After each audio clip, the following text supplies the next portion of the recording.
ini Bu ya. This meeting is being recorded. Ini. Kita mulai, Ustaz. Ya. Baik, Assalamualaikum warahmatullahi wabarakatuh. Waalaikumsalam.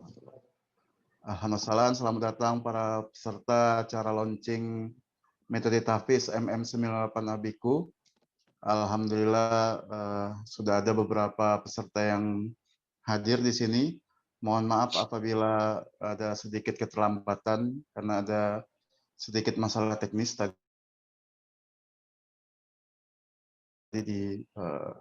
selamat datang Bapak Ibu Ustadz Ustazah yang telah berkenan bergabung di acara ini. Hari ini kami akan melaunching atau memperkenalkan metode tahfiz MM98 Abiku yang merupakan hasil rancangan dari Mahat Tahfiz Imam Ahmad Abi Abdillah. Nah, acara ini terselenggara berkat kerjasama 3 lembaga, yaitu yang pertama Darussalam Islamic International Institute, Mahat Tahfiz Imam Ahmad Abi Abdillah, dan Safwa University of Indonesia atau SUNI.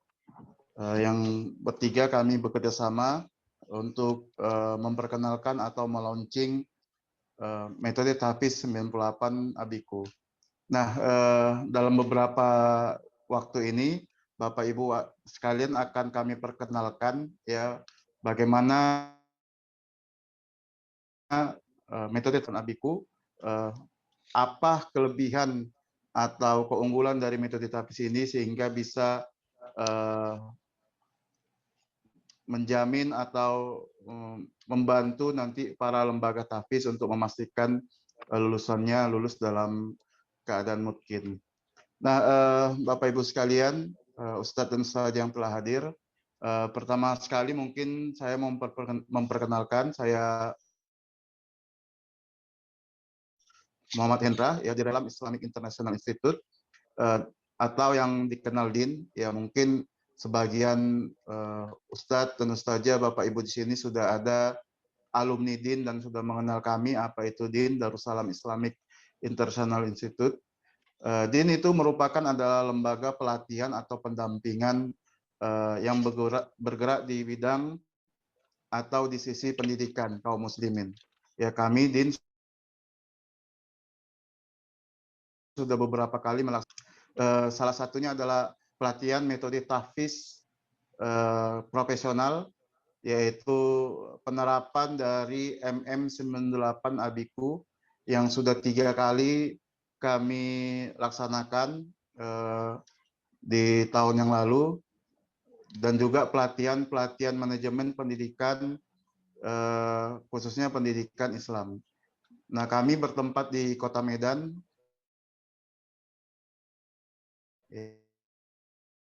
Ya, di Kota Medan dan banyak melakukan pelatihan di Kota Medan. Dan salah satu trainer kami ya adalah guru kami Ustadz Edi Sweri yang juga merupakan bagian dari DIN yang hari ini akan memperkenalkan apa itu MM98 Abiku. Nah, di sini kami juga bersama dengan Safwa, peserta mungkin mahasiswa dari Safwa University of Indonesia atau lembaga pendidikan di mana kaum muslimin, mahasiswa-mahasiswi yang ingin mendapatkan gelar SPD secara online, tetapi juga bisa dibekali dengan ilmu agama yang mumpuni, bisa bergabung di Safwa University of Indonesia atau SUNI. Nah, baik, karena kita sudah kelewatan waktu sekitar hampir 20 menit, mungkin itu saja perkenalan dari saya, bisa mendapatkan informasi yang mendalam, yang lebih terperinci mengenai MM98 Abiku. Langsung saja saya persilakan kepada Ustadz Edi Sweri untuk melaunching atau memperkenalkan metode tahfiz 98 Abiku. Baru nanti mungkin dilanjutkan dengan Ustadz Imam. Ya Ustadz ya? Ya, mungkin Ya, nanti ada sesi nanti dari tambahan dari Ustadz Imam Ahmad sebagai 98 Abiku.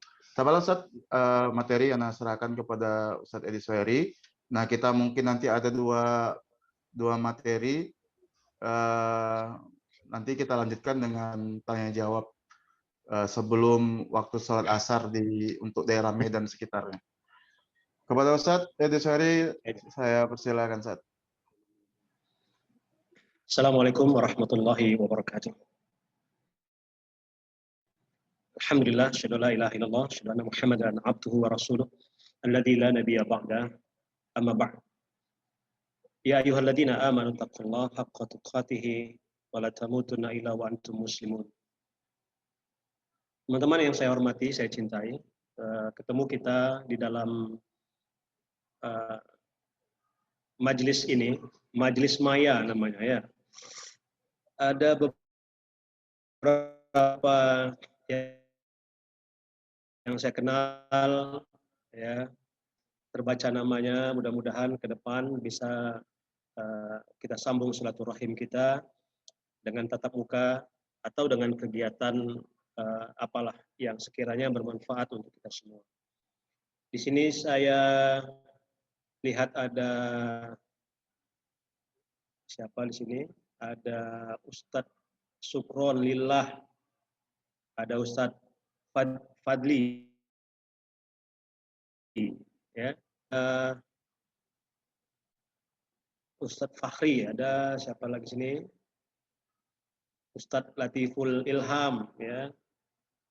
Ada beberapa yang saya kenal dan mudah-mudahan dengan majelis ini silaturahim kita lebih dekat lagi dan semoga pertemuan ini bermanfaat. Teman-teman yang saya hormati, saya cintai. Di samping saya, atau sebagaimana oleh Ustadz Hendra tadi, Direktur DIN, ada Ustadz Imam Ahmad Abi Abdillah sebagai mudir, ya, mudir Mahat Tahfidz Al-Quran Imam Ahmad Abi Abdillah. Teman-teman yang saya cintai,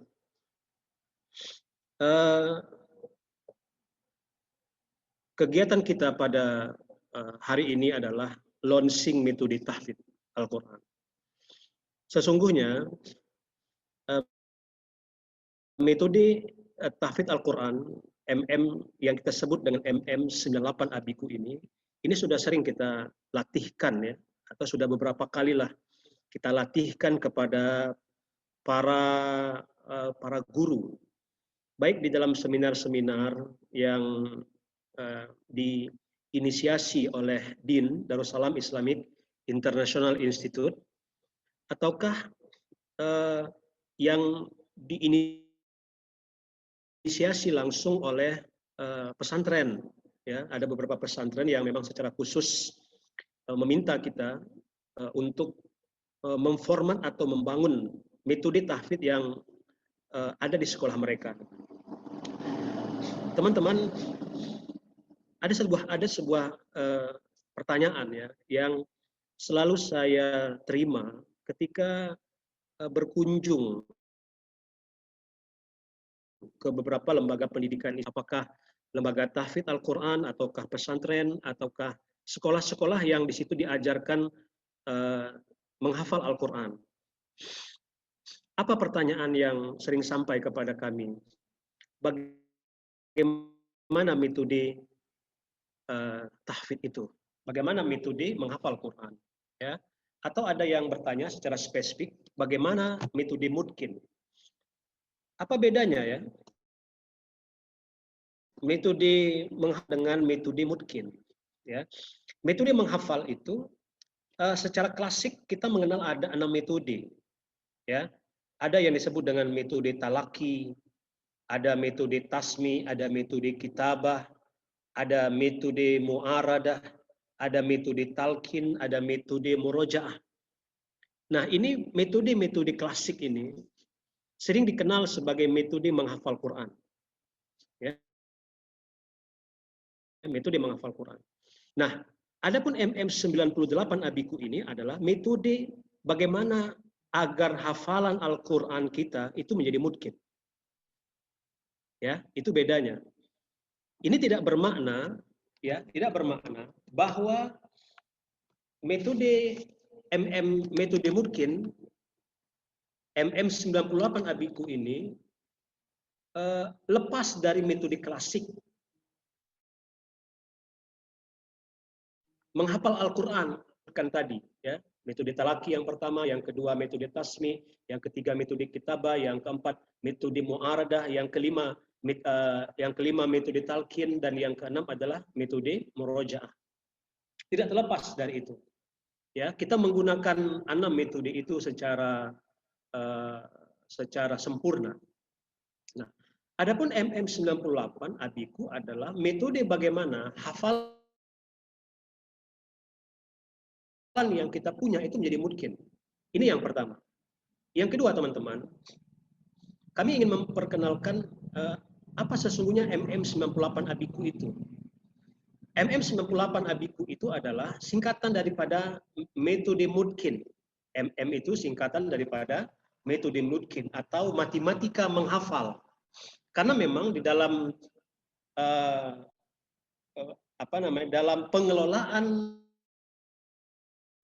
buku mutaba'ah atau penetapan hafalan anak-anak, kita menggunakan target atau menggunakan ukuran-ukuran. Nanti coba kita jelaskan, ya. Itu singkatan daripada MM, metode Mudkin atau matematika menghafal. Adapun 98 itu artinya adalah 9, itu artinya atau maknanya adalah 9 tertib metode Mudkin. Ya, kita mengenal 9 itu, ya, 9 itu adalah 9 tertib metode Mudkin. Adapun 8 adalah 8 tertib administrasi Mudkin. Nah, ini yang ingin kami perkenalkan. Adapun Abiku itu adalah singkatan, ambil metodenya, baca, ingat Al-Qur'annya, ya. Ambil metodenya, kemudian baca, ingat Al-Qur'annya. Apa saja, perkenalan terminologi saja.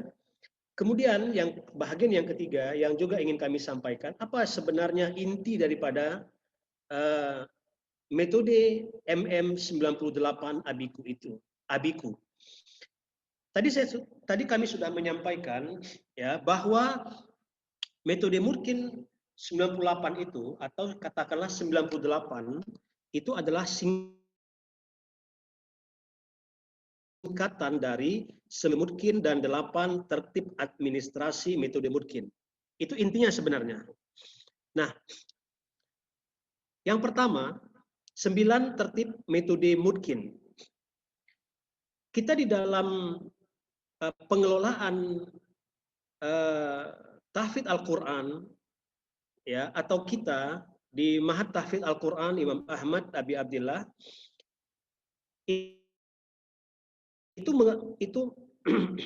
menerapkan 98, ya, 9 tertib metode Mudkin, 8 tertib administrasi, ya, menerapkan 98 atau tertib 98 itu secara simultan, secara terpadu. Artinya kita menerapkan 98 itu tidak secara parsial, terpisah-pisah. Ya, secara singkat kami ingin mengatakan bahwa ketika kita mengatakan mulai di dalam penerapan metode Mudkin, maka 98 itu adalah merupakan operasinya. Ya. Jadi MM itu adalah merupakan nama, 98 itu adalah merupakan operasinya.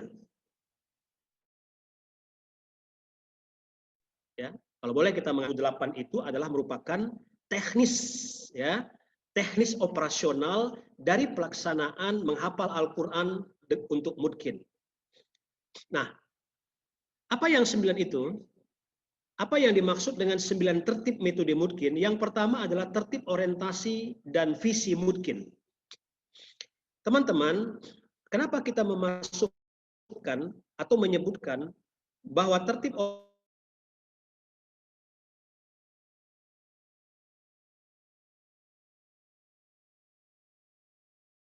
orientasi dan visi Mudkin Karena ketika kita menetapkan visi mungkin, jadi yang pertama harus ada, jadi MM98 Abiku ini, ya, ini adalah sebuah metode yang diterapkan, ya, untuk program-program menghafal Al-Quran dengan visi mungkin. Ya, makanya yang pertama yang harus kita jelaskan atau tertib pertama itu adalah tertib orientasi dan visi mungkin. Ini menunjukkan apa? Bahwa kita memang harus terus-menerus secara simultan berkelanjutan menjelaskan kepada guru, menjelaskan juga kepada anak-anak bahwa visi belajar menghafal Al-Quran kita itu adalah visinya mungkin. Ini yang pertama. Yang kedua, 2, 3, 4, 5, 6, 7 itu terkait dengan penerapan metode. Tadi saya telah katakan bahwa secara klasik ada 6 metode yang selalu dipakai di dalam menghafal Al-Quran. Ya. Nah, jadi tertib yang kedua, 2, 3, 4, 5, 6, 7 ini terkait dengan tertib metode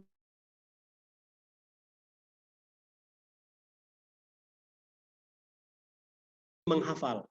Apa ya? Metode talaki itu adalah kita sering mengatakan bahwa talaki itu adalah cara yang dipakai di dalam pembelajaran di mana seorang murid itu belajar langsung kepada seorang guru mempresentasikan atau membacakan atau mentasmikkan hafalannya kepada seorang guru secara langsung. Itu yang pertama. Kemudian tertib yang ketiga, tertib yang pertama adalah tertib orientasi dan visi mungkin, tertib yang kedua adalah tertib metode talaki, yang ketiga tertib metode tasmi. Ya, tertib metode tasmi. Metode tasmi itu adalah proses di mana seorang santri itu memperdengarkan hafalannya kepada seorang guru atau ke orang lain, baik itu secara perseorangan maupun secara ya.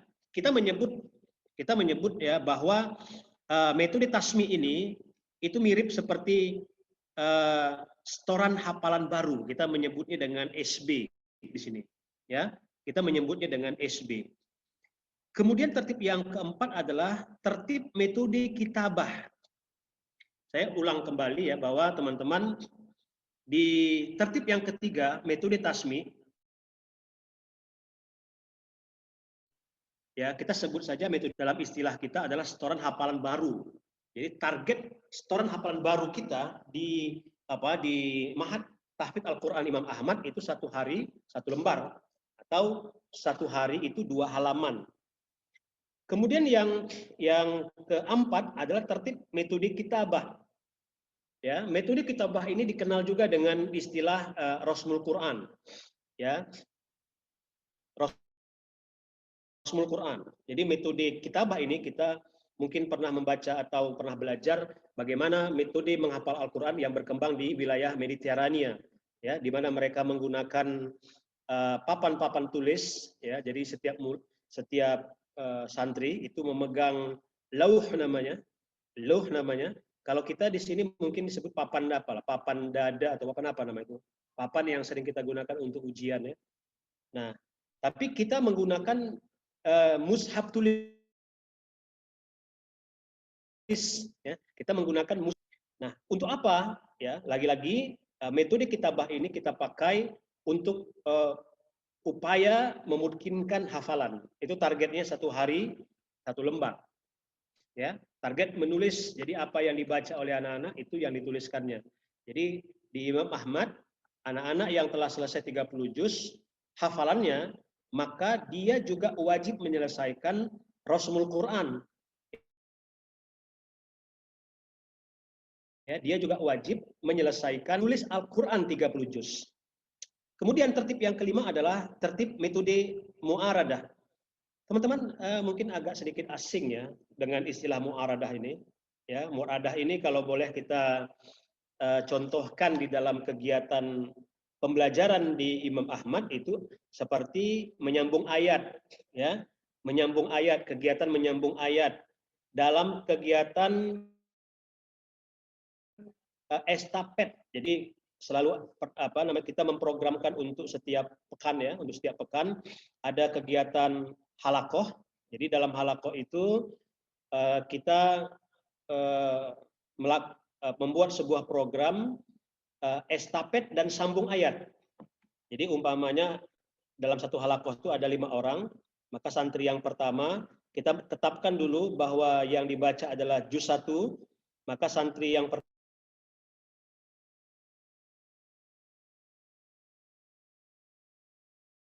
itu membaca ayat 1, terus 7, 8, 9, terus 10, 11, 12, terus 13, 14, 15, terus 16, 17, 18, terus 19, 20, 21. Nah, ini kita lakukan dalam rangka untuk pemutkinan, ya, kemudian juga melatih konsentrasi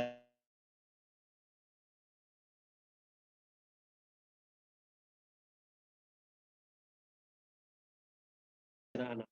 Atau kita juga ada kegiatan-kegiatan di mana anak-anak ini satu orang membaca dalam halakoh, ya, kita tetapkan bahwa dia membaca juz 7 atau juz 8, maka anak-anak yang lain menyimak semuanya, ya, bacaan yang dibaca oleh teman yang telah ditunjuk untuk membacakan secara hafalannya. Kemudian yang keenam, tertib metode talqin. Itu adalah tertib metode murojaah, tertib metode murojaah atau yang kita sebut dengan takrir. Teman-teman, di dalam metode murojaah ini, ya, itu artinya adalah bahwa murojaah itu adalah bacaan yang ditasmi ulang, ya, bacaan yang ditasmi ulang kepada guru secara teratur dan bersambung. Nah, di dalam kegiatan murojaah ini kita menyebutnya dengan kegiatan USS namanya, ulangan setoran semalam. Nah, kita punya target bahwa dalam satu hari atau satu lembar per hari, ya, ulangan setoran semalam. Tadi kalau ada tadi di atas tadi ada SB, ya. Pada tertib metode tasmi ada setoran hafalan baru yang kita sebut dengan SB, ya, itu satu lembar satu hari. Nah, di dalam murojaah, ya, murojaah semalam kita menyebut dengan istilah ulangan setoran semalam. Jadi kita menggunakan istilah-istilah yang mengindonesia lah gitu, ya. Istilah-istilah yang lebih mengindonesia supaya lebih mudah diingat oleh siapapun termasuk orang tua, ya. Ada yang disebut dengan ulangan setoran semalam. Ini targetnya satu lembar per hari. Ada murojaah hafalan baru yang kita sebut dengan MHB namanya, murojaah hafalan baru. Ini targetnya 3 lembar per hari. Ada sebutan lain namanya murojaah hafalan lama atau MHL, ya, murojaah hafalan lama. Ini targetnya 5 lembar per hari. Kemudian ada juga murojaah hafalan pribadi. Ini targetnya 10 lembar per hari, berarti 1 juz per hari. Ya, ini terutama bagi orang-orang yang baru memiliki hafalan yang sedikit, ya. Biasanya kalau dia punya hafalan sedikit itu di murojaah semua, ya. Tetapi kalau sudah punya hafalan ya, satu hari murojaah pribadinya biasanya kita menetapkan 5 juz. Kemudian yang ke-8, tertib yang ke-8, ya, tertib yang ke-8 dari tertib metode mungkin adalah tertib evaluasi. Teman-teman jangan lupa bahwa kita tidak saja melakukan setoran, ya, setoran hafalan baru, tidak saja juga melakukan murojaah.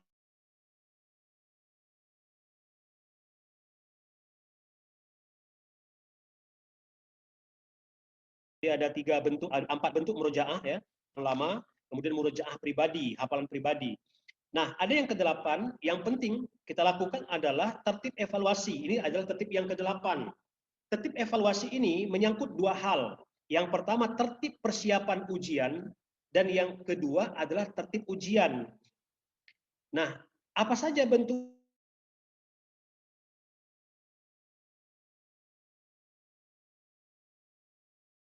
ujian yang kita MM98 Abiku ini. Tertib persiapan ujian itu menyangkut yang pertama, persiapan ujian per juz. Ya. Jadi setiap juz anak-anak yang sudah menyelesaikan per juz itu wajib ujian. Jadi umpamanya dia telah selesai menghafal juz 1, maka sebelum lanjut pada juz 2, maka juz satunya itu harus diujikan terlebih dahulu, ya. Tapi ini persiapan, ya, ini persiapan. Jadi ada persiapan ujian per juz. Nah, kita tetapkan waktunya itu 3 hari. Yang kedua, persiapan ujian per 5 juz. Ya, persiapan ujian per 5 juz itu ada 14 hari. Jadi kita menggunakan ujian per 1 juz dan per 5 juz. Untuk ujian per 5 juz itu kita menyebut dengan istilah ujian komprehensif. Jadi ujian komprehensif 1 adalah ujian juz 1 sampai 5. Kemudian K2, komprehensif 2, itu ujian 6 sampai 10. K3, 11 sampai 15. K4, 16, 20. K5, 20, 21, 25. K6, 26, 30. Jadi kita melakukan ujian per 5 juz. Nah, ini yang kedua. Yang ketiga, persiapan ujian, ya, random 30 juz 90 soal. Ini waktu yang dibutuhkan adalah 30 hari, ya.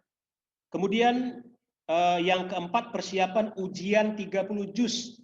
Ini persiapannya selama 60 hari. Kemudian pada tertib evaluasi yang kedua, kalau tadi yang pertama tertib persiapan ujian dan yang kedua adalah tertib ujian. Jadi setelah ada persiapan,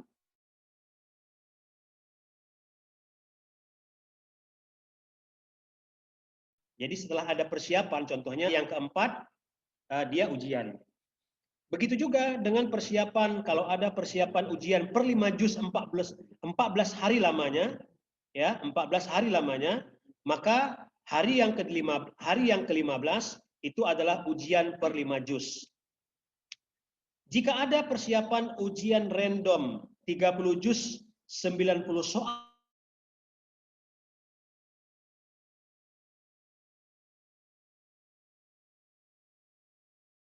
soal. Biasanya ini memakan hanya tidak sampai 1 hari, biasanya memakan waktu ya sekitar paling lama sampai 5 jam saja, ya, untuk melakukan ujian random 30 juz 90 soal. Begitu juga kalau ada persiapan ujian 30 juz selama 60 hari, maka hari yang ke-6 ujian 30 juz dengan hafalan. Biasanya kalau kita hitung rata-rata jamnya, kita di sini ada yang cepat itu selama 12 jam, ada yang 15 jam, ada yang 16 jam, ada yang 18 jam, ya. Tapi kalau menggunakan hitungan hari itu masuk dia di dalam hitungan 2 hari lamanya, ya, karena berhenti istirahat itu pada istirahat makan, tidur, dan sholat. Teman-teman, yang ke-9 adalah tertib 9 tertib metode Mudkin. Yang ke-9 adalah tertib, kita menyebut dengan tertib layanan pendukung namanya. Apa layanan pendukung itu? Tertib ibadah. Jadi tertib layanan pendukung itu adalah tertib ibadah. Yang kedua, tertib akademik. Tertib akademik di sini artinya khusus pembelajaran secara umum, pembelajaran ulum syar'i, tetapi secara khusus adalah mata pelajaran bahasa Arab. Karena dalam beberapa penelitian, ya, dalam beberapa penelitian, kemampuan bahasa Arab yang dimiliki oleh seseorang itu berpengaruh secara signifikan terhadap kelancaran dan kekuatan hafalan seseorang. Kemudian yang ketiga, dari tertib layanan pendukung adalah tertib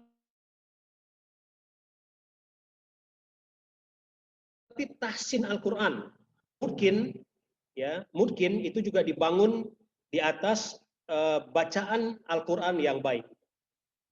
Kemudian yang keempat, dari Tertib yang ke-9, tertib layanan pendukung adalah tertib layanan konseling. Teman-teman, apa yang penting di sini? Kadang-kadang kita sering mengabaikan ini ya.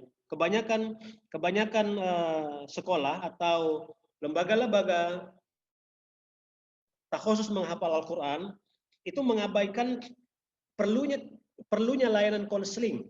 Jadi kalau kita perhatikan kisah, katakanlah mungkin demikian ya, kisah anak-anak penghafal Al-Quran atau apa yang sering terjadi yang menjadi persoalan atau masalah yang akrab di dalam kehidupan keseharian anak-anak penghafal Al-Quran itu seperti keadaan futur, jenuh ya.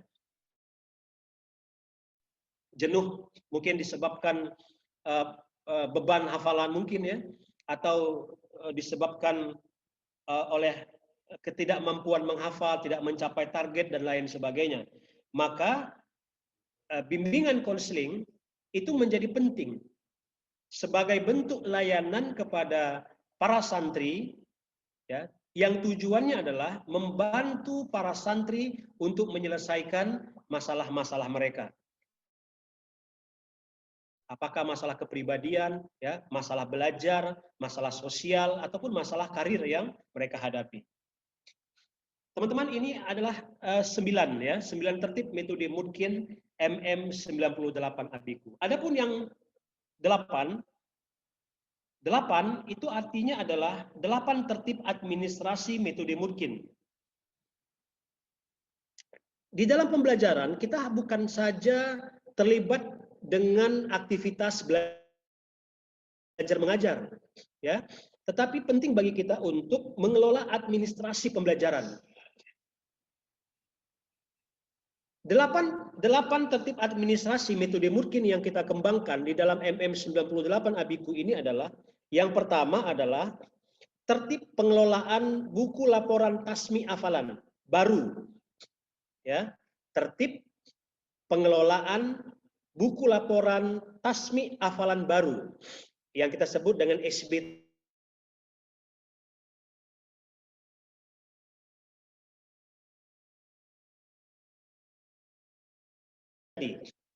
Kemudian itu singkatan daripada ulangan setoran semalam.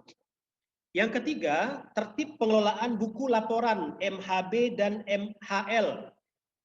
MHB itu adalah murojaah hafalan baru dan murojaah hafalan lama. Yang keempat adalah tertib pengelolaan buku laporan persiapan hasil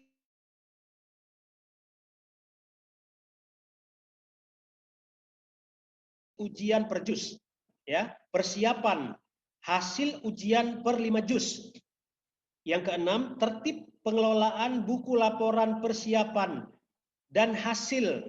Jadi buku laporan persiapan dan hasil ujian.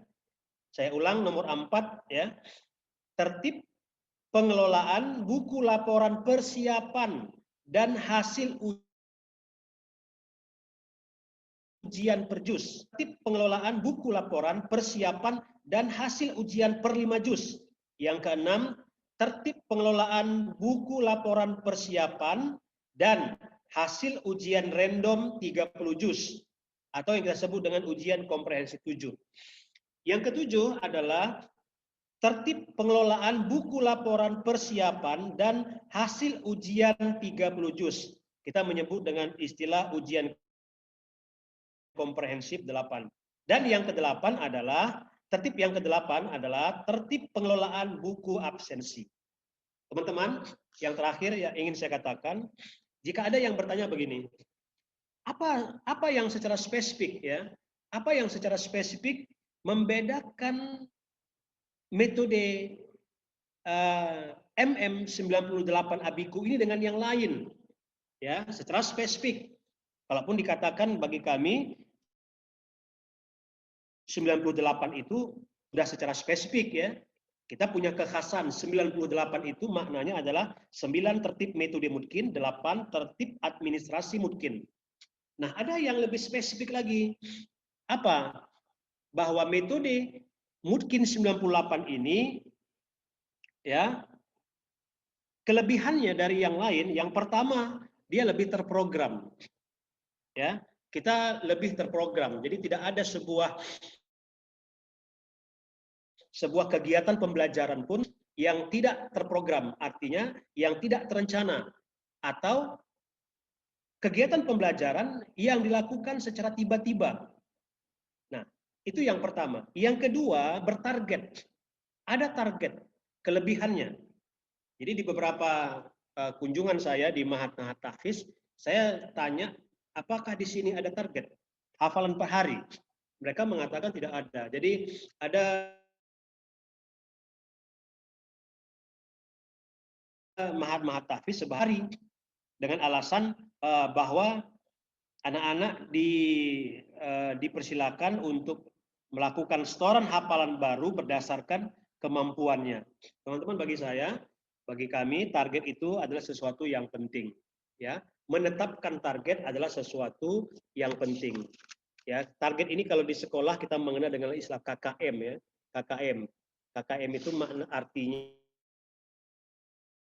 atau kepanjangannya adalah create minimum. Nah, dia adalah target nilai minimum yang harus dicapai oleh setiap anak. Baik, apa kelebihan yang ketiga? Lebih terukur. Jadi teman-teman, kalau teman-teman tadi mendengar bahwa di dalam 9 tertib metode Murkin ada angka-angka yang saya sebutkan. Contohnya, ya, setoran hafalan baru itu 1 lembar per hari. Ya, apa yang dimaksud dengan terukur? Yang dimaksud dengan terukur, kita bisa mengukur bahwa seorang anak setiap per 10 hari dia akan menyelesaikan 1 juz hafalan barunya. Kemudian tadi kita ada mendengar juga tentang murojaah, tertib murojaah, yaitu ulangan setoran semalam. Ya, di dalam MM98 Abiku ini USS itu ditetapkan 1 lembar per hari. Itu artinya dalam 10 hari seorang anak sudah memurojaah 1 juz untuk setoran yang ditetapkan sebagai setoran semalam. Kita juga mengenal tadi ada namanya MHB, murojaah hafalan baru. MM98 menetapkan MHB itu banyak 3 lembar per hari. Itu artinya bahwa dalam waktu 3 hari sekian, 3 hari setengah, mungkin katakan demikian, 3 hari setengah, seorang anak sudah bisa memurojaah 1 juz. Kemudian kita juga mengenal tadi ada murojaah hafalan lama, yang kita kenal dengan istilah singkatan MHL. MHL itu ditetapkan 5 lembar per hari. Itu artinya MHL seorang anak sudah memurojaah dalam waktu 2 hari 1 juz. Dan ada yang dikenal juga dengan murojaah pribadi. Murojaah pribadi itu jumlahnya adalah 10 lembar per hari, 1 juz. Nah, coba kita hitung ya. Dari murojaah yang dilakukan, yang ditetapkan di MM98 ini adalah itu ada yang 1 juz per 10 hari, ada yang 1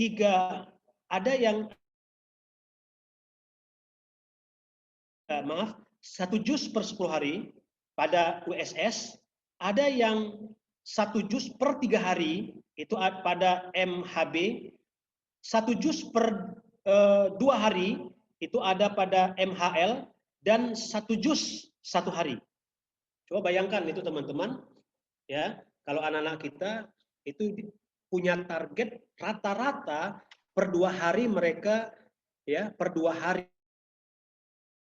atau per hari, setiap hari ya. Tadi ada disebutkan ada yang per 10 hari, ada yang per 3 hari, ada yang per 2 hari, dan ada yang per hari.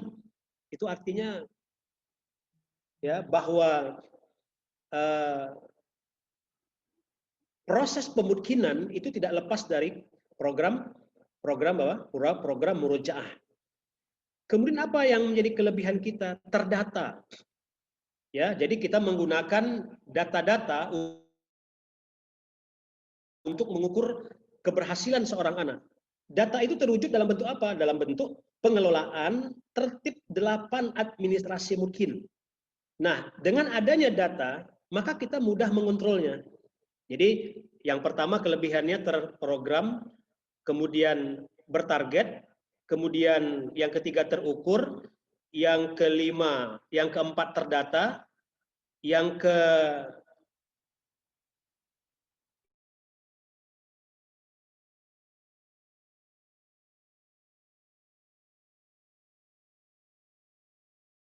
kelima terkontrol.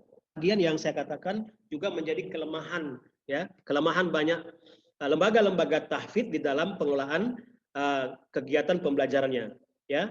Kadang-kadang dilakukan secara tidak terprogram, tidak terencana, tidak punya target. Maka kalau sudah tidak punya target, sulit untuk mengukurnya. Kalau sudah tidak punya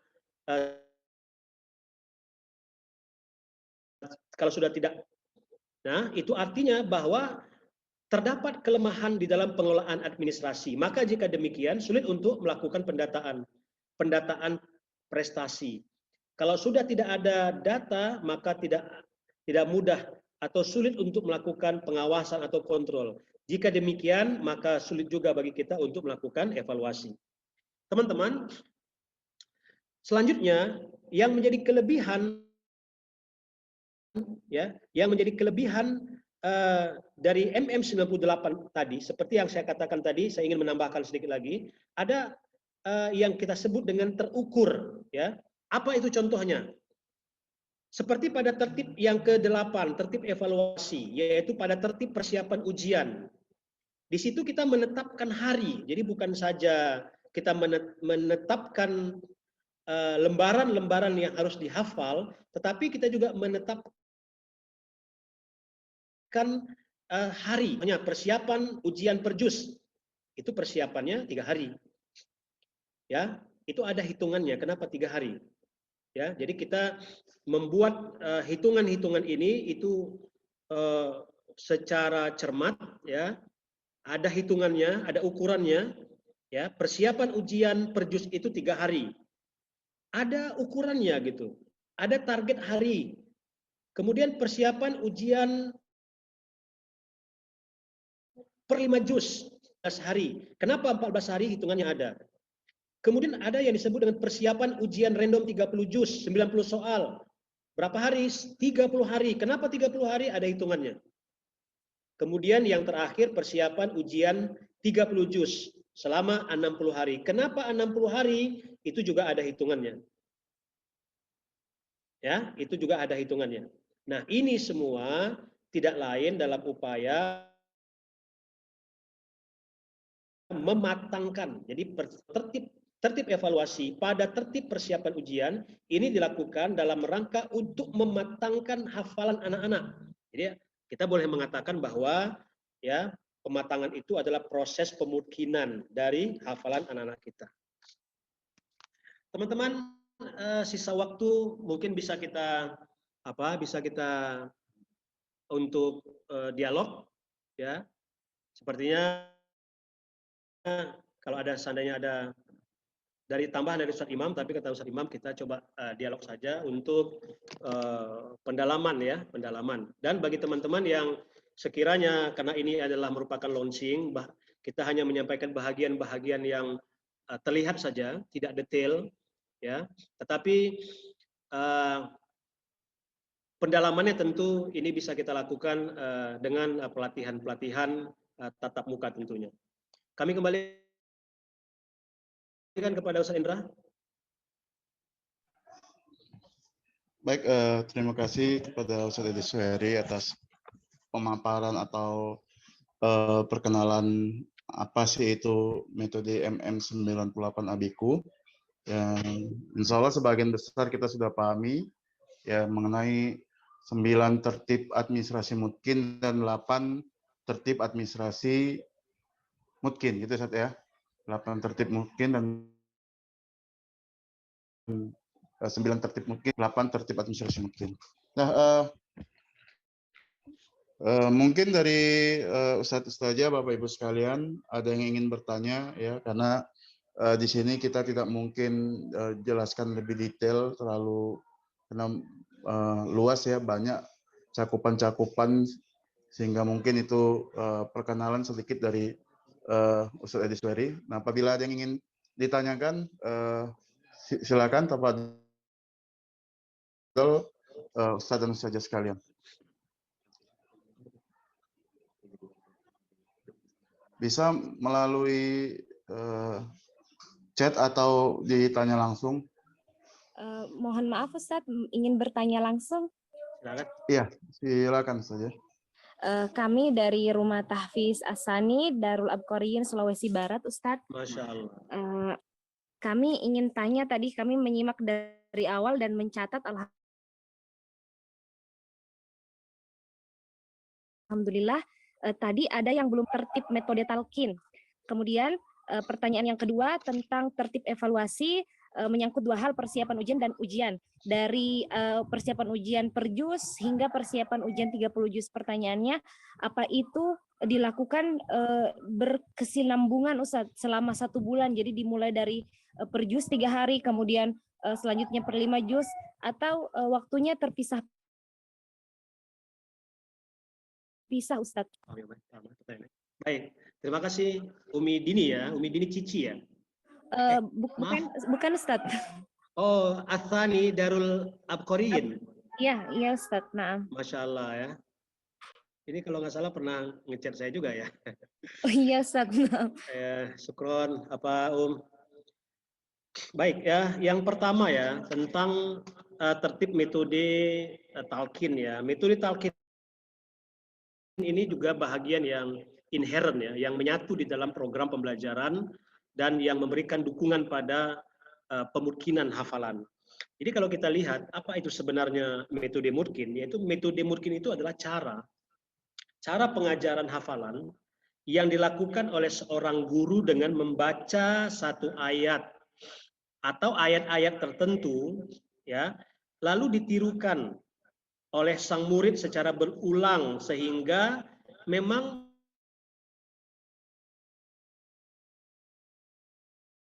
dipahami cara membacanya. Kita pungkiri ada ayat-ayat yang memang sulit ya, yang kadang-kadang jika anak membacanya begitu saja itu sering salah gitu. Nah, itu dia. Itu yang dimaksudkan dengan metode talqin. Tetapi ya, metode talqin ini sesungguhnya itu di awal-awal saja. Ya, di awal-awal saja ketika seseorang penghafal Quran baru berada di dalam proses awal untuk menuju menjadi penghafal mandiri. Ya. Proses awal untuk menuju sebagai penghafal mandiri. Artinya kalau dia memang sudah paham bacaan, ya, kemudian dikarenakan kita juga belajar tahsin, ya, dia terbiasa dengan bacaan yang bagus. Nah, maka tertib metode talqin itu hanya dipakai, hanya diterapkan oleh guru, ya, itu untuk mencontohkan khusus bacaan-bacaan yang sulit. Kira-kira apa saja Ustaz Imam contohnya? Ya, contoh, coba sebutkan. Contohnya apa kira-kira? Ayat-ayat yang dirasa sulit.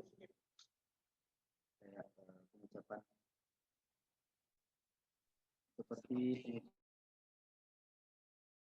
depan awal surah Maryam. Nah, itu contohnya ya. Di awal ayat pertama surah Maryam, kaf, ha, ya, ain, sod. Nah, itu kalau kita itu contoh ya, contoh saja. Jadi kalau kita membiarkan seorang anak penghafal Quran, ya, walaupun dia sudah tahsin, itu dibaca apa sama dia? Ya, itu dibaca apa? Kaf, ya, ha, so. Nah, itu yang dibacanya ya. Apalagi contohnya, Ustaz Imam? Coba jelaskan di situ. Kurang jelas suaranya, Ustaz Imam. Kurang jelas suaranya. Di surah Yusuf ayat 11. Qalu ya abana ma'alaka la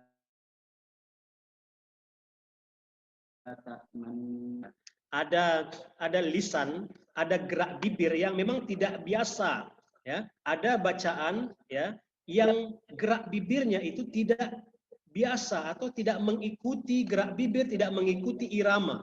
Gerak bibir itu tidak mengikuti suara yang ada. Nah, ini masuk di dalam ayat-ayat yang butuh di mana seorang guru mentalkinkan kepada seorang murid. Apa lagi Ustaz Imam? Dalam surah Hud, bismillahirrahmanirrahim. Ya, itu dia. Coba ulang lagi Ustaz Imam. Bismillahirrahmanirrahim. Ya, itu dia.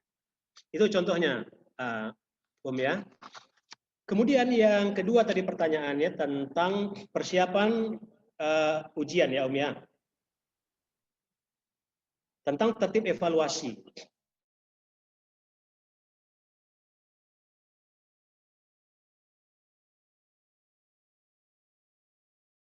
Jadi persiapan ujian, nah itu kita lakukan selama 3 hari. Kita lakukan 3 hari, kemudian hari yang keempat dia ujian. Nah setelah dia dinyatakan lulus oleh seorang guru, maka dia baru boleh lanjut kepada juz 2. Nah setelah selesai juz 2 diujikan, maka lanjut juz 3. Selesai dia juz 3 diujikan, lanjut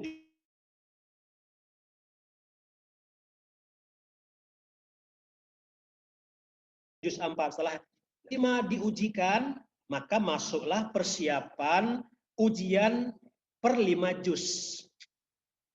Itulah yang disebut dengan K1, ujian komprehensif 1. Baru masuk dia juz 6. Setelah juz 6 selesai diujikan, masuk juz 7. Setelah juz 7 selesai diujikan, masuk juz 8 sampai juz 10. Setelah juz 10 diujikan, maka pada kegiatan persiapan ujian per 5 juz yang kedua, yaitu persiapan ujian komprehensif 2 dan seterusnya. Begitu kira-kira Wallahu a'lamu bishawab.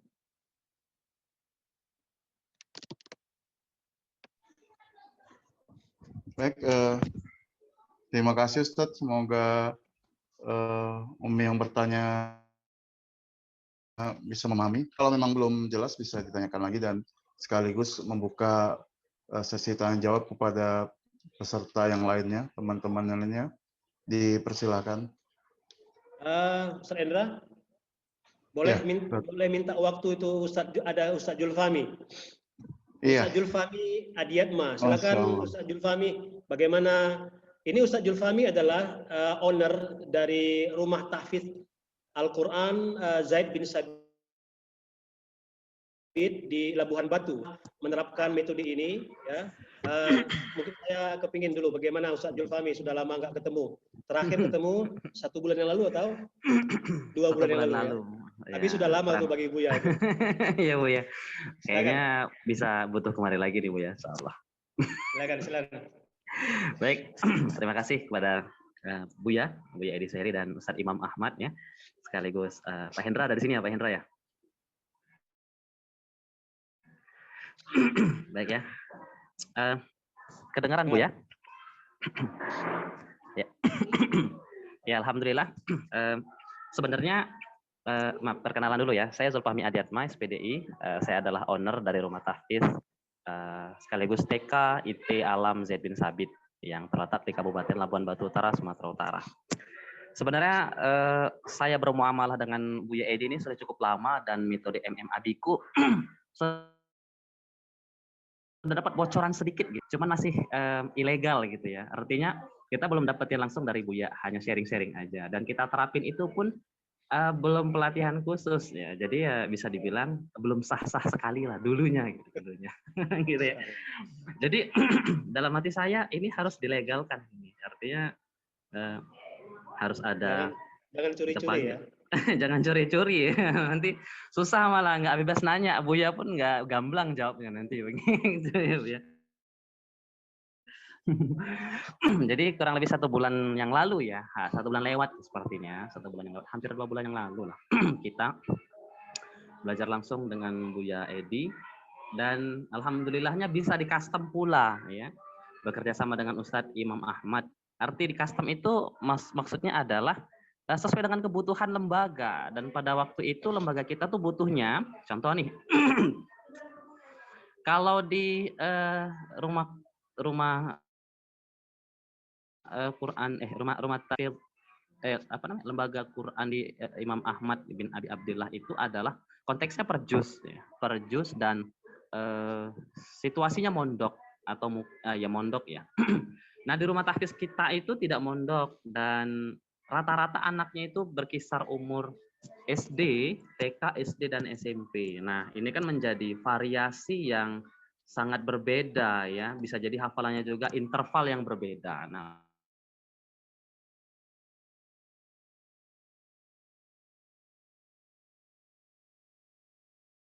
karena itu kita minta kali custom, ya pasti kita bandingin dong, ya kita bandingin bagaimana efektivitasnya dan kesuksesannya dalam metode ini. Dan alhamdulillah ya, masya Allah. Yang pertama kita rasain itu adalah pastinya terstruktur. Mungkin kalau sebelum kita menerapkan metode MM98 Abiku ini, kita masih kayak apa ya, kayak feeling, kayaknya harus kayak gini. Nggak. Nah, tapi setelah kita menerapkan metode ini, yang pertama sekali memang kita terstruktur, baik ya evaluasi maupun planningnya, karena metode MM Abiku ini kan ada mengandung apa namanya ya, unsur matematikanya juga ya Bu ya. Hitungan-hitungan yang jelas sesuai dengan target gitu ya. Jadi mentargetkan sesuatu itu sudah ada hitungannya. Nah, itu terstruktur sekali menurutnya. Nah, itu yang saya rasakan dan teman-teman rasakan.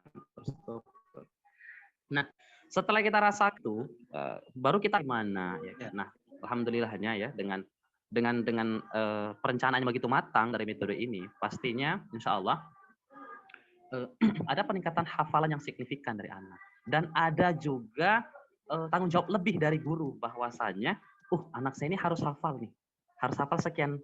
Kalau konteks kita tuh di rumah tahfiz Zaid bin Sabit itu setengah halaman. Jadi kalau di Imam Ahmad ya, di rumah Quran Imam Ahmad itu tahfiz konteksnya kan per juz ya. Nah, misalnya juz 1, 2, 3. Kita per halaman. Kita satu halaman itu kita bagi menjadi 2. Artinya target per anak ya, per hari itu target anak itu per halaman, satu halaman dibagi 2. Jadi konteksnya secara tekstualnya itu satu strip 1.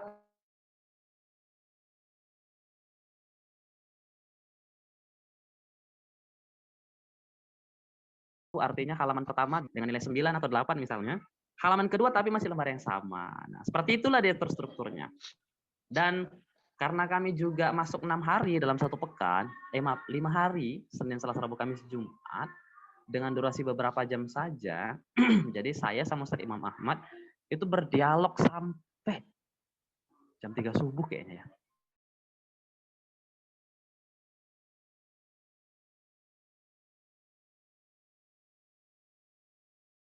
Ustadz Imam ya? Isi lagi di tempat kita, ya Masya Allah. Seharusnya yang tidak tahan itu, yang tidak tahan ngantuk itu beliau, tapi terbalik, saya nggak tahan ngantuk, tapi saya paksa-paksain. Sampai jam 3 subuh, dan alhamdulillah ketemulah kita satu rumus yang baku, bahwa beberapa hari itu kita setoran baru SB dan USS setoran ulangan setoran semalam. Rabu itu kita gunakan untuk SB atau setoran baru, dan USS ulangan setoran semalam juga di 3 hari itu. Senin, Selasa, Rabu. Nah, Kamis, Jumat kita gunakan untuk murojaah hafalan lama dan murojaah hafalan MHL ya, murojaah hafalan lama itu. Jadi kita fokus Kamis, Jumat itu murojaah. Masya Allah. Nah, jadi anak bisa fokus dalam beberapa hari untuk USS karena konteksnya. Nah, jadi secara global atau secara singkat juga saya jelaskan, kesimpulannya adalah bahwa ketika kita menerapkan metode MM Abiku ini, dan ternyata kita bisa mengcustom gitu. Arti mengcustom ini harus legal pula ya, jangan mengcustom sendiri gitu ya. Karena yang punya metode ini kan juga Buya ya, dan Ustadz Imam. Artinya mereka juga lebih paham kalau untuk mengcustom ini.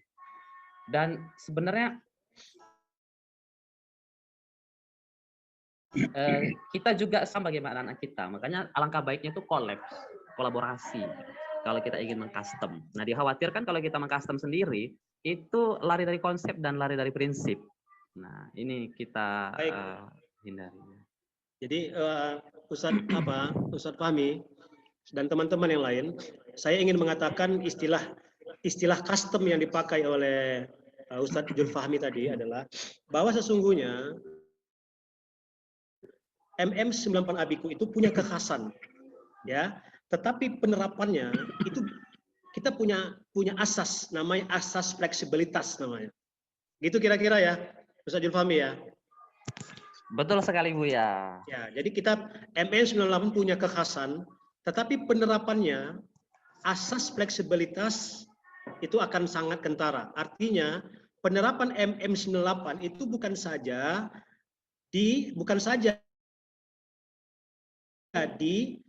diterapkan di Mahat Tahfidz Takhusus menghafal Quran, tetapi bisa diterapkan di SD, bisa diterapkan di SMP, bisa diterapkan di pesantren. Saya coba sebutkan di situ ada Ustadz Sukron itu. Coba, mana Ustadz Sukron? Ustadz Sukron Lillah. Ada? Ya, ya, ini Ustadz Sukron Lillah ini adalah Mudir Mahat pesantren Abu Hurairah, ya, yang menerapkan sistem pembelajaran layaknya pesantren-pesantren yang ada secara umum. Tetapi beliau menerapkan metode MM98 juga. Coba mungkin agak bernarasi sedikit Ustadz Sukron, silakan. ya Allah. Kurang ya, paham ya. Izin ya. Mana gambarnya itu? Wajahnya mana? Dalam yang nggak nampak ya, Afan, Ustaz dan Ustazah, nggak bisa nampakkan wajah. Bismillah, assalamualaikum warahmatullahi wabarakatuh.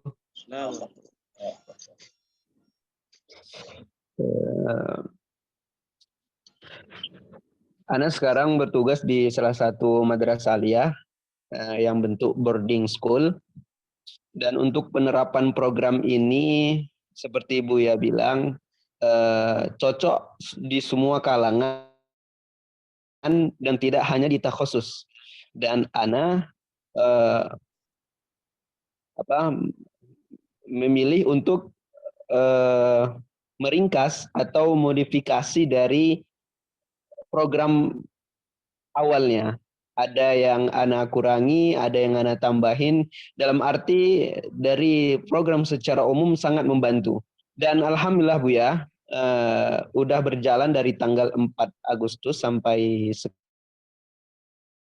sekarang tanggal 19, sudah mulai program tahfiz unggulannya Buya. Dan alhamdulillah santriwati kita rata-rata udah di atas 1 juz dan sekarang ada yang 3 juz. Dan alhamdulillah setelah kita evaluasi dan kita minta testimoni dari mereka, mereka mengatakan bahwasanya hafalan yang sudah mereka hafal setelah mengikuti program ini sangat terasa perubahan dari pemuskinan hafalan. Itu udah terbukti, dan ini testimoni dari yang mengikuti program tahfiz unggulan. Dan program yang Ana modifikasi ada yang kurangi sesuai dengan di lapangan, dan itu terbukti juga. Salah satu santri ketika Ana tanya gimana hafalan antum sekarang, alhamdulillah Ustaz, dulu nggak terbayang Ustaz, bahkan 30 aja nggak terbayang, tapi sekarang alhamdulillah sudah terbayang semua. Dan bukti yang real Ana lihat di lapangan, ketika imam membawakan rata-rata semua hafalan yang sebelum program ini mulai tidak pernah dibawa di imam, dan setelah menggunakan program ini rata-rata mereka menggunakan hafalan yang setelah mengikuti program MM98 Abiku ini. Alhamdulillah kami ucapkan jazakumullah khair kepada Buya, kepada Ustadz Imam, dan jajaran pengurus Yayasan Abi Abdillah. Itu aja ya. Baik, Ustaz Sukron, Sukronillah, Sukron, jazakallah khair.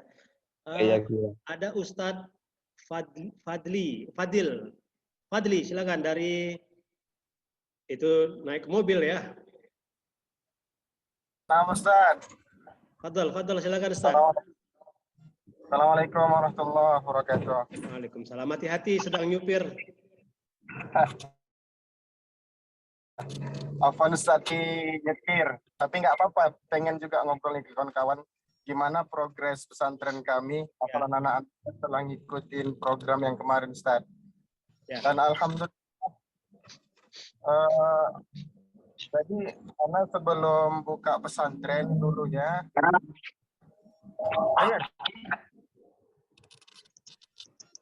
kedengeran suara anak?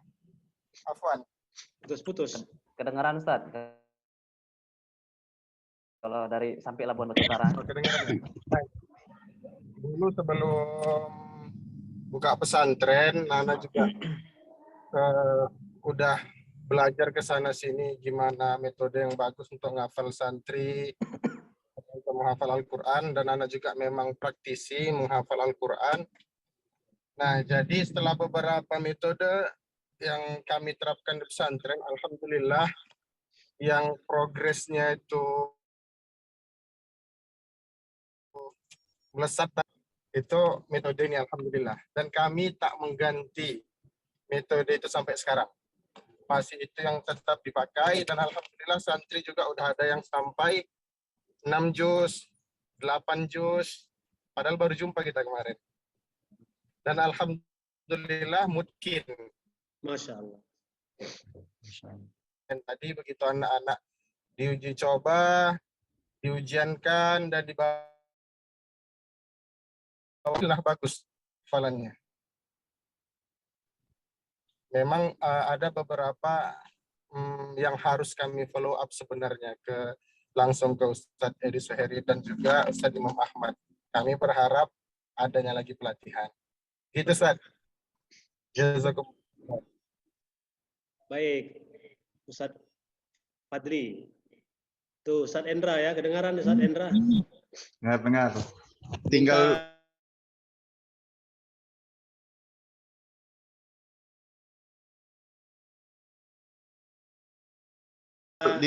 ditunggu bin Abdillah. Ya. Siap insya Allah. Bu ya, setelah iya. Itu ada pertanyaan mungkin sebelum terlewat, pertanyaan dari Umu Irmawati. Ya. Afwan Ustadz, Ana mau bertanya kiat-kiat guru untuk mencapai target hafalan dan maksimal satu guru berapa santri yang dibina.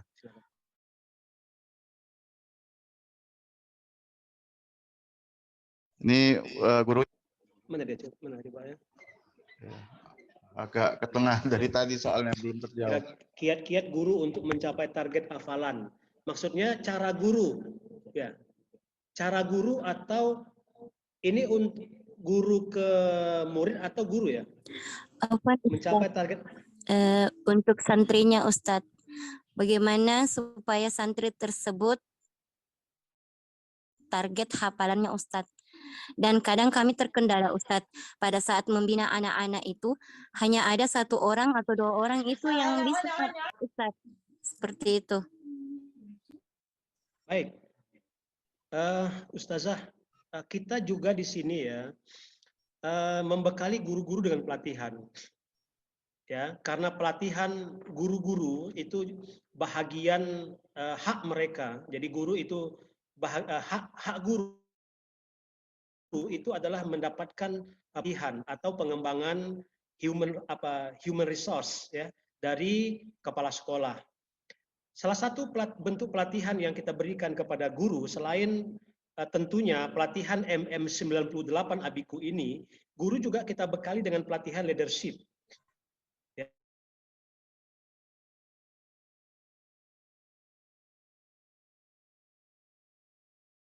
Kenapa? Teman-teman boleh saya mencoba untuk membuat sebuah masukan kepada teman-teman semua bahwa guru penting untuk diberikan materi, kami menyebutnya dengan kepemimpinan di dalam pembelajaran. Ya. Sebab salah satu kegagalan di dalam belajar, ya. Kita kasih contoh begini, Ustazah. Kalau ada satu halakoh itu kita 10 sampai 20 ya. Anak-anak yang gagal itu lebih banyak dari yang berhasil. Ya, kita boleh evaluasi gurunya itu. Ya, kita boleh evaluasi gurunya.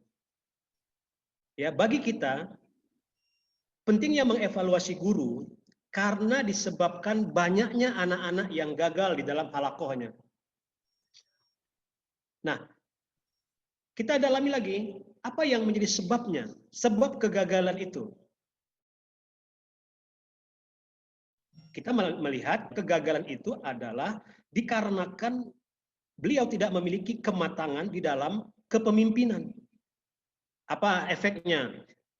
Anak-anak yang seharusnya diatur jadi ngatur. Ya. Itu dia efeknya tuh. Kalau guru tidak memiliki leadership yang baik.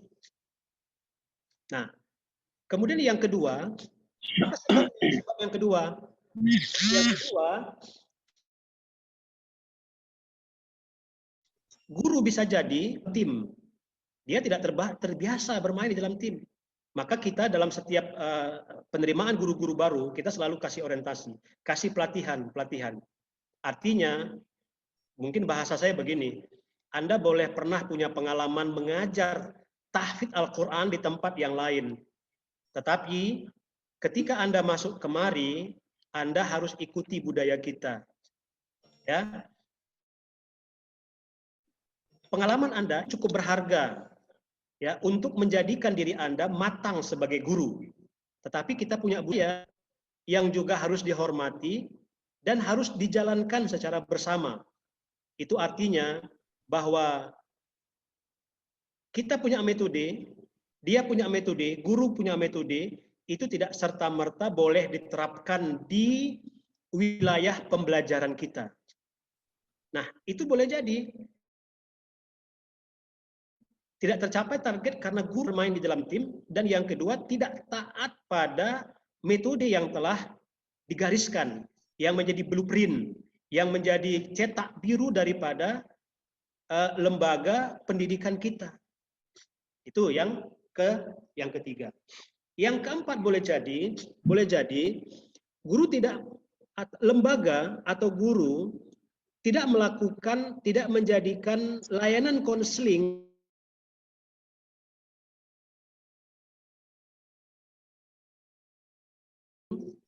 ya perbaikan dan peningkatan kualitas pembelajaran. Artinya kita boleh katakan begini. Seperti tadi saya mengatakan begini, wajar sih atau biasa saja sih sebenarnya anak-anak itu punya masalah di dalam belajar. Tetapi masalah yang muncul itu jangan dibiarkan sehingga dia menjadi dalam teori snowball effect namanya. Ya, efek bola salju. Kenapa? Kok bisa? Karena masalah yang ada itu tidak diselesaikan segera. Maka saya menyarankan kepada teman-teman, selain buat pelatihan peningkatan kompetensi guru, pelatihan teknik-teknik bimbingan konseling, pelatihan leadership, dan pelatihan yang terkait profesionalisme guru. Jadi apa yang disebut dengan kok bisa mungkin ya? Nah, jawabannya tidak tunggal. Jawabannya tidak hanya semata 98. Untuk mencapai mungkin, jawabannya tidak semata 98, tetapi dukungan yang lain. Dukungan guru, dukungan lingkungan kerja, dukungan profesionalisme, dukungan organisasi, dukungan leadership. Nah, itu kira-kira Ustazah, ya. Nah, adapun berapa santri yang dikelola, kita di sini mengelola itu 10 sampai 12 orang, ya. Per halakoh per guru.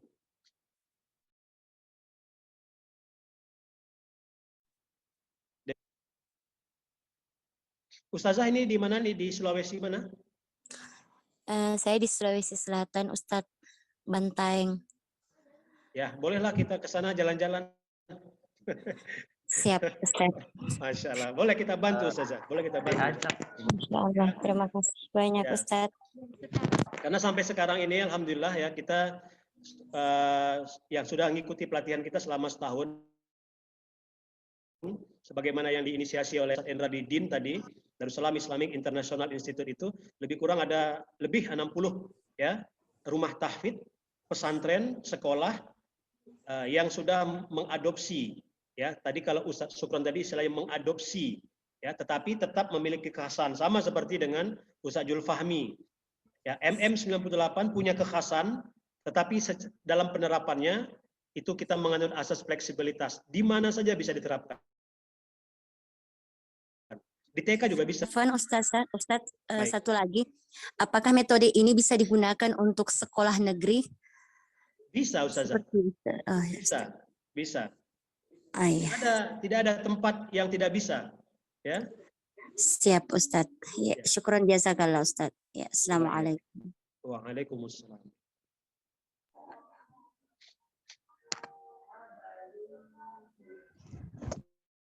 Baik, Bu ya. Ya. Tadi dari yang Ustadz Julfadli tadi sepertinya butuh batch keempat nih ya. Oh, iya. Untuk manajemen tahfiz profesional. Tapi khusus MM98 Abiku. Ya siap, Ustadz Fahmi kira-kira siap nggak? Siap, insyaallah. Siap. Nah, baik Bapak Ibu sekalian. Nah, gimana? Siap, insyaallah. Apalagi kalau setiap kali Buya safar ya, safar. Syuting. Baik Bapak Ibu sekalian, sebagai informasi tadi sudah sedikit disampaikan oleh Buya Edi Suheri ya, dan di awal tadi sudah saya jelaskan bahwasanya kami di DIN sudah beberapa kali melaksanakan pelatihan manajemen tahfiz profesional ya, sudah 3 batch terlalui dan tadi sudah ada beberapa alumni di sini, Ustadz Julfahmi, Ustadz Julfadli, ya, Ustadz Nanda tadi juga ada yang belajar metode tahfiz MM98 ini melalui pelatihan manajemen tahfiz profesional. Tapi Ustadz Fahmi sudah legal ya, sudah legal langsung menggunakan MM98 Abiku. Ustadz Julfadli kayaknya belum legal ini, belum legal, masih dari pembelajaran apa yang didapat di pelatihan manajemen tahfiz. Ya Ustadz, kayaknya udah di kantor. Nanti dilegalkan insyaallah. Nanti dilegalkan. Nah, Bapak Ibu Ustadz sekalian, ya tadi Buya sudah jelaskan ada beberapa mahat yang sudah memakai metode ini. Tapi lingkupnya hanya putar Sumatera ya. Hampir sudah setengah Sumatera sudah dilalui. Sumatera Barat, yang mengundang kami. Sumatera Barat, Riau. Aceh, Malaysia, ya. Thailand, Kamboja, ya. Thailand. Ya. Nah, tapi sayang sekali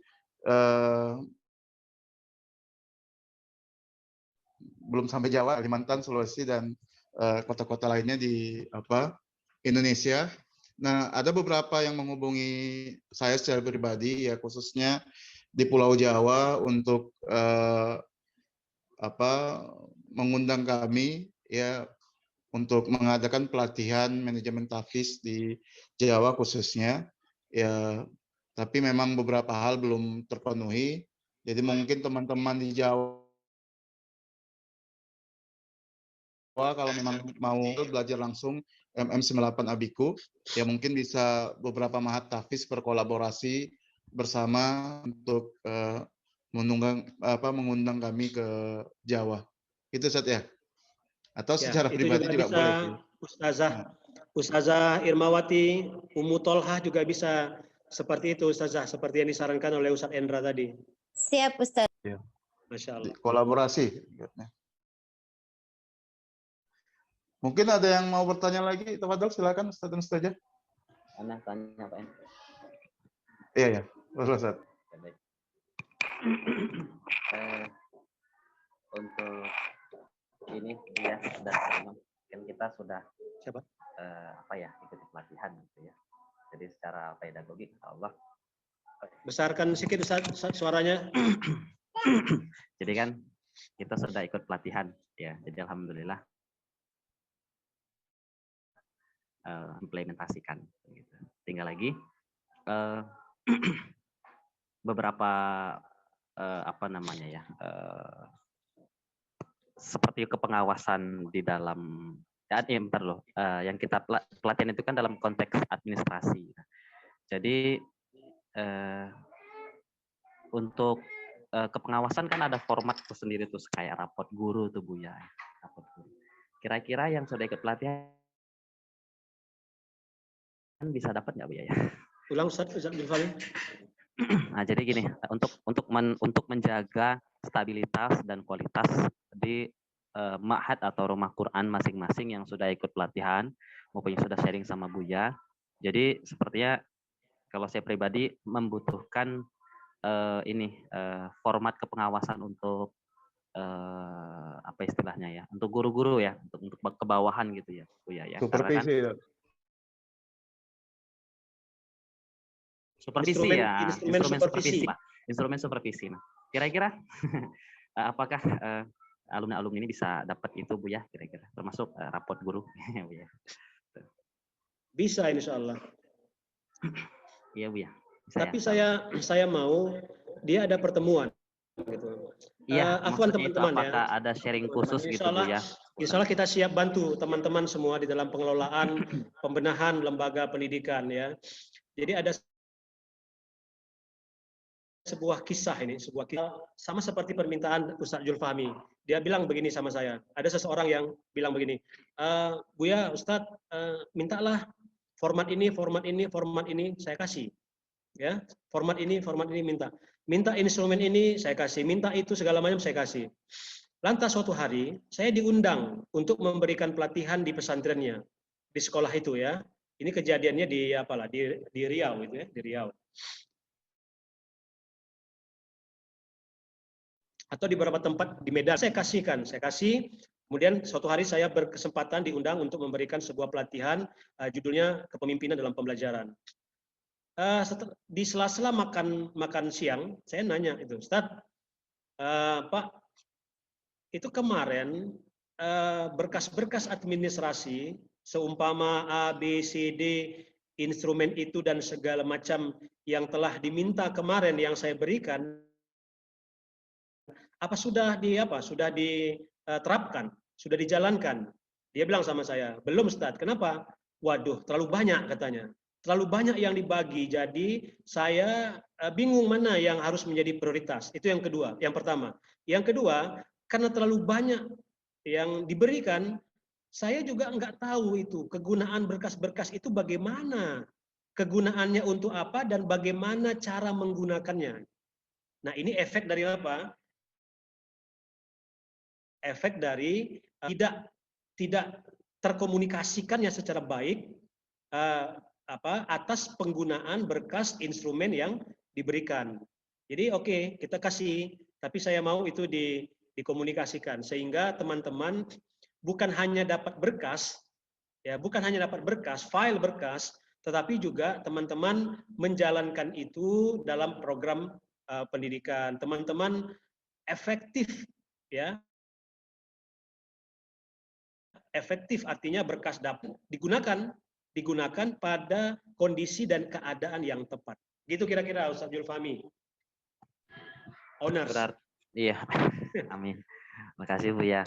Berarti Buya perlu ada edukasi khusus dengan Buya ya? Bagaimana? Perlu ada edukasi khusus dengan Buya ya, meskipun edukasinya via Zoom seperti ini ataupun sharing langsung gitu ya Bu ya. Kalau boleh tahu Buya, ada jadwalnya Buya? Ada? Masya Allah. Gimana? Nggak dengar saya? Iya.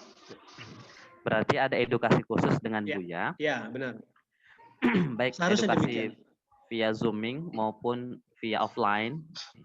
Nah, Bisa berarti juga dijadwalkan. Itu Ustadz Endra yang jadwalkan itu. Bisa Pak dijadwalkan. Endra. Mohon informasinya Pak Endra biar di Bisa. penjadwalan itu makin matang ini, insya Allah makin matang. Insya Allah. Baik, kira-kira 10 menit lagi waktu asar Kota Medan. Tapi Ana mau tanya ini Ustadz Hafid ada nggak di sini ya? Ustadz Hafid atau saja Ulfa yang ikut? Ustadz Hafid Rawin ada nggak? Ana yang hadir Ustadz, afwan. Oh ya, Ustadz Ulfa ya. Ustadz Ulfa ini salah satu yang berkolaborasi dengan kita dari Safa University of Indonesia. Mungkin Ustazah bisa nggak dijelaskan apa sih itu Sunni sedikit aja ini supaya tahu orang Sunni itu apa sih gitu. Tafadhal Ustazah. Nah, sebelumnya Ana ucapkan jazakumullah khairan katsira kepada Ustadz Hendra, kepada Buya Edi, kepada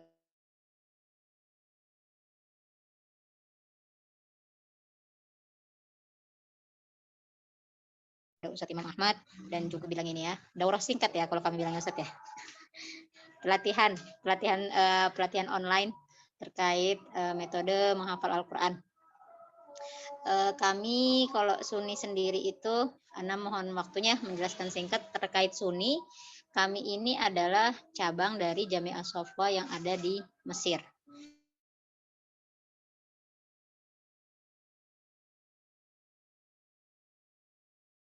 Jadi ada perkuliahan jarak jauh, muncullah perkuliahan online, salah satunya adalah Jami'ah Shafwa. Jami'ah Shafwa itu sendiri dia sudah hadir di tahun 2019 dan alhamdulillah boomingnya itu di tahun 2020 saat ada pandemi Covid. Nah, kami saat itu belum beratasnamakan Sunni, jadi kita masih bergerak mandiri saja. Ana dengan beberapa tim dari Akhwat, kita buat versi terjemah dari Jami'ah Shafwa. Jadi kan Jami'ah Shafwa itu karena dia pusatnya di Timur Tengah, maka dia full bahasa Arab. Kami buat versi bahasa Indonesianya. Kenapa kami buat versi bahasa Indonesia? Karena di Jami'ah Shafwa ini untuk yang prodi, program studi KUSA, kami singkat KUSA, singkatan dari Kuliatul Ulum Syariah wal Arabiyah, perkuliahan ilmu syariah dan bahasa Arab itu tidak ada tes masuk. Jadi siapa saja yang mau belajar bisa bergabung. Dan ini pasti akan mengalami kesulitan bagi para thalib maupun thalibah yang memang mereka tidak memiliki background atau basic bahasa Arab sama sekali. Disitulah kami tercetus niat untuk membuat KUSA versi Indonesia. Dan alhamdulillah ini sudah tahun ketiga masuk tahun keempat kami membersamai para tulab maupun thalibat di perkuliahan ini, dan di tahun 2020 kami mendapatkan kontrak kerjasama pertama kami dengan pihak Jami'ah Shafwa. Disitulah terbentuk nama Sunni, Shafwa University of Indonesia. Dan untuk saat ini alhamdulillah kami juga sudah bekerja sama dengan pihak STAY yang ada di Sumatera Utara, yang mana kerjasama ini diawasi oleh Kopertais, Koordinator Perguruan Tinggi Agama Islam, untuk mendapatkan legalitas ijazah.